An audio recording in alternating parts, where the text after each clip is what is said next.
পরিচালক নাজমুল ইসলামকে অর্থ কমিটির প্রধানের পদসহ সব ধরনের কার্যক্রম থেকে অব্যাহতি দিচ্ছে বিসিবি। বিকেলে বিজ্ঞপ্তির মাধ্যমে বিষয়টি নিশ্চিত করে সংস্থাটি।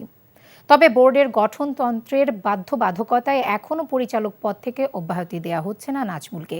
এদিন দুপুরে ৪৮ ঘন্টার মধ্যে নাজমুলকে কারণ দর্শানোর নোটিশ দেয় বিসিবি। এর আগে মিরপুর শেরে বাংলা স্টেডিয়ামে না গিয়ে বনানীর একটি হোটেলে উপস্থিত হন ক্রিকেটাররা। সেখানে কোয়াব নেতাদের সঙ্গে বৈঠকের পর নাজমুলের পদত্যাগের বিষয়ে অনড় থাকার সিদ্ধান্ত জানায় তারা।